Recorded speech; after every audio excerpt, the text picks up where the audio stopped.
Hello, this is me, Samantha, with the Legal Network, Pro Se Queen #1.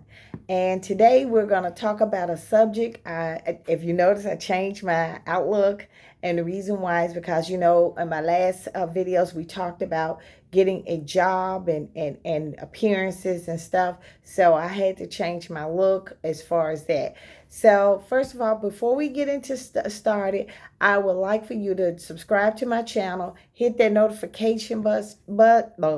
notification, and so you can receive updates from me.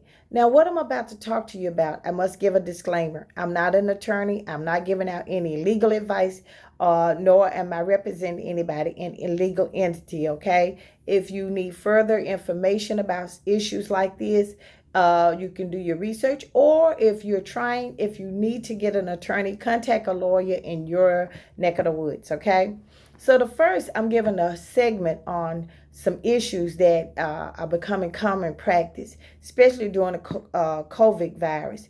I'm finding out a lot of people don't have wills, power of attorneys, conservatorships over their grandparents or parents. They just don't have, basically it's really nothing. So we're going to talk about that today. We're going to talk about that entity. Our first thing that we're going to talk about today is power of attorney. Okay, so a lot of people ask me, well, what is a power of attorney? And what does it do? Well, I'm going to give you some insight on that. Power of attorney is one of the most baddest documents in legal that they ever came up with. Power of attorney is basically, I'm a talk in layman's terms. Power of attorney is saying that somebody else is you on paper.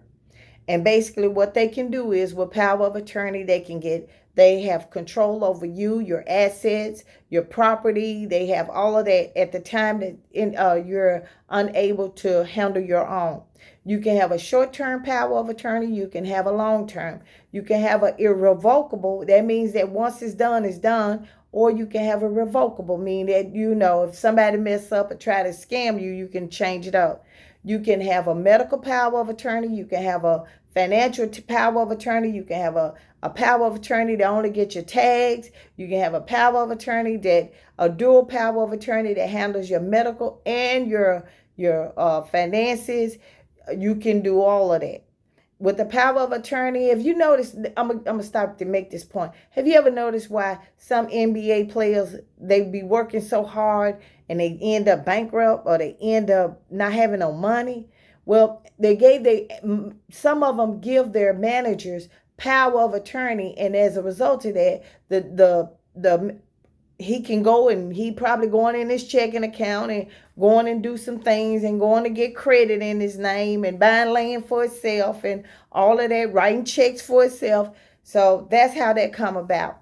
So before you start giving somebody power of attorney, you need to really look at ask them questions. And don't assume that because they're family members that they are the right candidates for power of attorney. I've seen a lot of people who have family members, go in their checking account and clean them out as well. So you may want to go ahead and kind of think this thing through, okay, when you're giving a power of attorney, okay? Now, people ask me, well, how long does a power of attorney last? Well, it depends on the situation. You can assign anybody over 18 that's not a felony to a power of attorney. They can be short term, they can be for the duration, but once you die, the power of attorney ceases to exist. Now, I've had some people that I've talked to that said, oh, well, my mama died and everything. Did she have a will? No, she had a power of attorney. And they assume that power of attorney crosses over to the executive side of the will, which we're going to talk about that too now. We're going to talk about that. But they think that their power of attorney is still good because even though the mama gave them control when they was alive, or the daddy gave them control when they was alive over their assets, that once they die, it just crossed over. No. When you die, the power of attorney dies. That's it. So whatever if you don't have a will and stuff, it becomes in limbo. So that's how strong a power of attorney is. One thing about it is this right here. I would not give somebody power of attorney that has I'm just being honest. If they're my children, my family, or whatever, I will not give people power of attorney over me, and I know that they are basically they're in a situation where they don't know how to control their own money. It is. We got them all in the family. They struggling. They can't manage their money. They get a lot of money instead of saving it up or paying bills off. They go get a Hindenburg or something, a Snobbenop or whatever they got to have something. They spending it on something that is so irrelevant that, and then they staying broke. That's something that I would not advise nobody to do. It's just like co-signing. I wouldn't advise it when you're trying to do that. And a lot of people they're scared of power of attorney because they feel like, well, once I get this person power of attorney, I can't get it back. Yes, you can. You can get it back. It's not like it's, unless you're incapacitated to the point where, you don't understand right from wrong. Then that's another area. But I wouldn't do that. I wouldn't do that. But a power of attorney is very beneficiary if it's used the right way. Let's say, for instance, if you've been paying your bills, you give somebody power of attorney. They can go on your account, pay your bills, make sure that things are all right. Some people have used the power of attorney while a person was still alive to refinance their house, get a better loan. They were able to help them out. Now, a power of attorney that's in a private matter. Now, when you're talking about power of attorney in a government matter, which means that you have conservative, you have as a payee to somebody that's getting some government benefits, every year you're gonna have to audit that. You cannot go into there and say, well, I bought this and did that and whatever. They're gonna ask for documentation of everything you spent, everything that you bought. What did you buy for? Is that person taken care of? Now, you can go to jail for that. Yes, you can. You can go to jail for that. So that's the reason why I would not, I would really consider being a power of attorney for somebody. I have been asked many times, even by people I really don't know. They have asked me because they says, Miss Samantha, you so trustworthy. Would you be my power of attorney? No, because that is a lot of responsibility, especially for somebody I do not know. That is too much responsibility. So when you're talking about power of attorney, let's say medical power of attorney. Medical power of attorney basically says that you have assigned this person to make a decision versus you live or die, or if you have to go in a nursing home, something like that, anything medical. That to me, that's a hard decision to make, especially like if it was my mom. Now, if it was my dad, yeah, I got a irrevocable power of attorney medical for him. So even though he's married, I still make that final decision, and I have had to use that once, to save his life from his wife. But yeah. So sometimes, when we're we got the two sides of a family. We got the one side of the family that be saying, well, we're going to pray and ask God to heal them and everything. And then the other family said, well, we don't want him to suffer. We don't want this person to suffer. Let's go on and.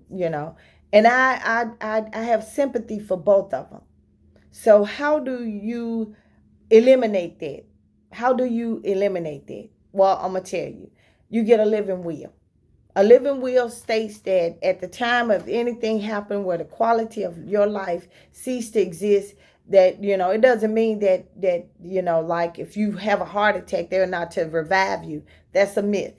It's like if your life of quality, like let's say you have a heart attack and you become brain damaged to the point where you still here, but you have little or limited activity. So that the family won't have to make a decision on to keep you alive or whatever. You can state in there that, at that point in time in your life that the quality of your life is already left. So you want to be able to go out with dignity, and that'll be that. No family member have to make that decision. You made it, and as a result of that, I feel like everybody be at peace, because we have so many families have fallen out because they're at the hospital, and they're have to make a decision about what to do and stuff, and then you got this person that says, well, oh, I got power of attorney, I can make that decision. No, you cannot. No, you cannot. No, you cannot. Well, you can. I take that back. I rescind that. If they're still alive, yeah, they can make that decision. It's when they die, it's over with. So yeah, they can make that decision. I was just about to say something in error, but I have a living will. I have a will. I have a power of attorney because I have to realize something. Even though I may not feel 55 or feel 54, I am 54. I am a diabetic. Anything can happen. Age has nothing to do with it. Death is death. I had a niece that was a cousin that was 31 years old, and she died. So you can't sit here and say, well, I don't have anything, or that, I don't want to, that's a decision that I don't want to make right now. That's a decision, really, especially during COVID, that you really do need to make that decision. You really do need to, map out what you can do.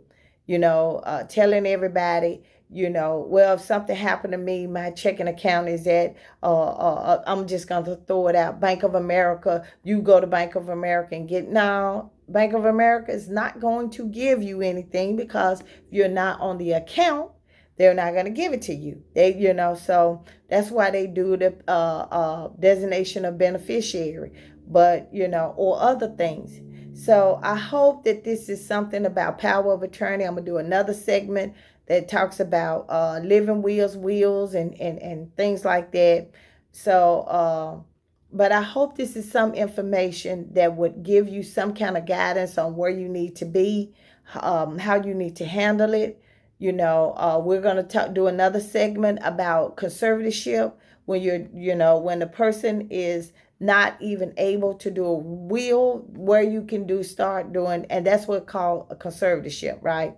So before I end, I want to recap what I said, okay? Power of attorney, again, is one of the most baddest documents that has been drafted up legal-wise. The power of attorney is you on paper. It can seal your home, do with your credit, anything that has to do with you. It is checking account, savings account, whatever. Power of attorney. There are several types of power of attorneys. There's dual. There's so many dual power of attorneys. Medical.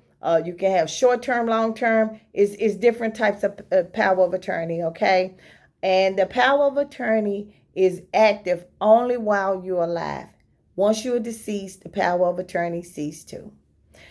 You cannot use a power of attorney to while the person is when the person dies, to handle their state of affairs. That's another area that you will have to go get expert. You have to go get a legal advice from. Can a power of attorney? Can you use a power of attorney to get credit? Yes, you can, but you have to be careful. That's why I tell everybody, choose who you're going to sign the power of attorney with very carefully. And finally, the biggest thing is this right here. A person who has power of attorney and has medical power of attorney can make that final decision about whether somebody live or die. Okay? So I hope this helps you. Don't forget to subscribe to my channel.